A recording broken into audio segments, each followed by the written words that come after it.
Results are coming in from the 6 states on this second Super Tuesday. Yeah, 352 delegates up for grabs in Michigan, Mississippi, Missouri, North Dakota, Washington, and of course, right here in the state of Idaho. So let's get right to the results. Now we start with Idaho, where there are many names on the ballot, but 3 candidates still running active campaigns.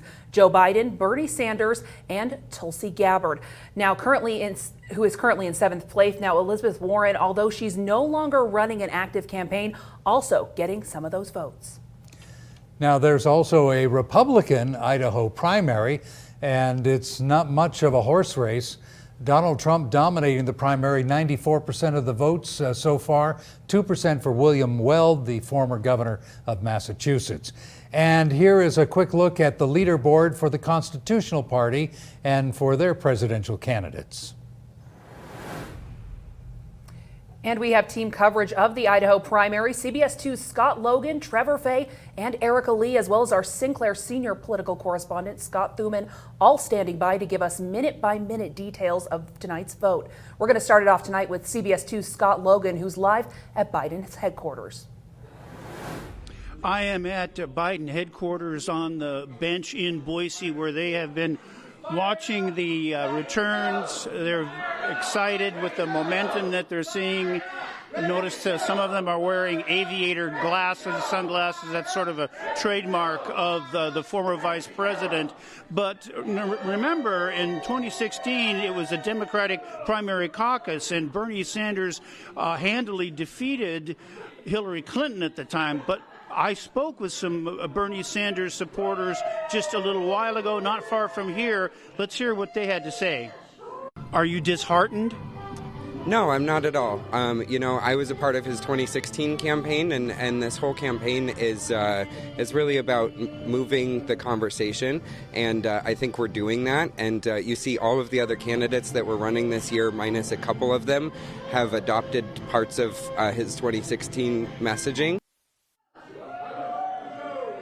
Again, Biden supporters here, very encouraged by the way this evening has been going, and the Bernie Sanders supporters that I spoke to are still very much proud of their candidate, and we're going to have to see how this all washes out in the long run. Live in Boise, Scott Logan, CBS 2 News. And tonight, voters watch to see who President Trump could compete against in the November election.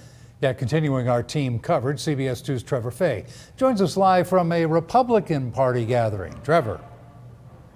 Good evening, folks. I am here at the Legends Pub and Grill here in Boise, where they are just wrapping up their Republican primary viewing party tonight. I'm here with Tyler, who's one of the organizers, and he's going to tell us a little bit about what it took to get tonight in motion.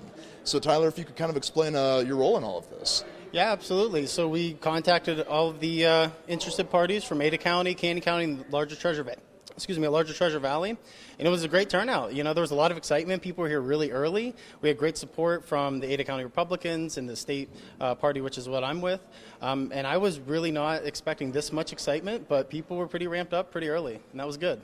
So you're telling me that this was a 14-hour day for you today, yeah? Yeah, it was a pretty long day. So election days can tend to be pretty long, but it's exciting. And so I'm ready for a good night's sleep and get back to work tomorrow because we've got a lot of work to do.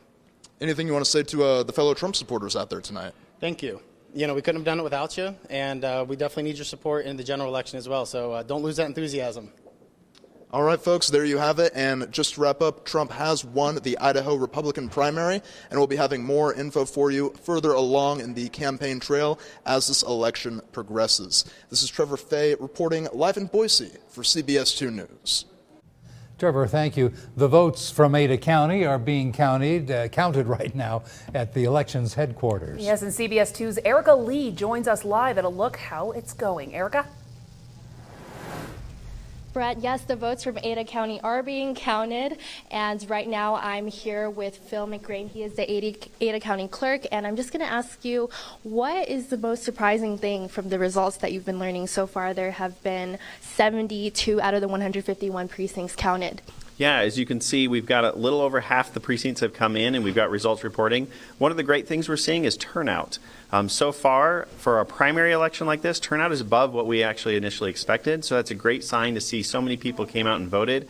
And I think we'll see more and more numbers come in throughout the night as more and more precincts are getting in here. So far, it's been a really smooth election here in Ada County. So that certainly from where I'm coming from, that's one of the great things to see. We've been able to process quite a few voters throughout this. And what you can see here is all the workers, they're removing the results from the individual scanners that came from the polls. Also, we've got the actual ballots coming in. So this is all the important stuff being returned from the poll workers from each of the polling locations. There are still some precincts that we're waiting for the supplies to get back. But given the timing since the polls closed, this is fairly normal as we've got some people coming all the way from Melba and other parts of the county.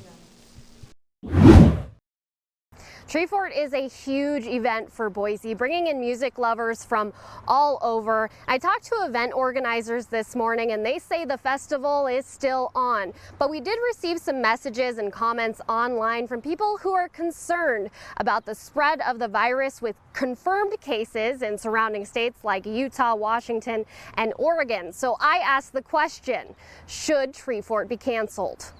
I talked to about 20 people downtown this afternoon, some on camera, some off. Do you think that Treefort should be canceled with the spread of coronavirus in surrounding states? No, I don't. That's what most people told me. As for why? If we all lock ourselves in our house for the next 6 months, then maybe we'll get lucky and nobody will get coronavirus, but otherwise, just got to keep on living your life. I'm not going to allow the coronavirus to make you shut down your house, can't bring guests in, stop going to the theaters, stop with your entertainment, stop going to church, stop doing then where does it end? Where does it stop? I think if you're concerned about it, don't go. And if you're not concerned about it and you still want to go, you should go. Kenny Bramwell, an emergency physician at St. Luke's, says you should take precautions if you live with someone who is vulnerable to the virus. But he doesn't think canceling Treefort is the answer. Washing our hands, coughing into our sleeves, staying home if we're sick. It seems like we're talking about those as if those are new pieces of advice, when in fact we've been saying that for a long time. Treefort has a special section on their website dedicated to the latest coronavirus information and what they're doing to be cautious. As of now, Treefort will go on because they say individual risk in Idaho is low and the state has not recommended that any gatherings like this are canceled. But a few people I talked to weren't so sure. We might think we're safe, but if we pose that risk and bring people in from other states where there are confirmed instances of it, I think it's a bad idea. I think mostly it's hysteria and overblown, but I think there's a balance between economic good and societal good, and I think that erring on the side of caution is probably the best thing to do here.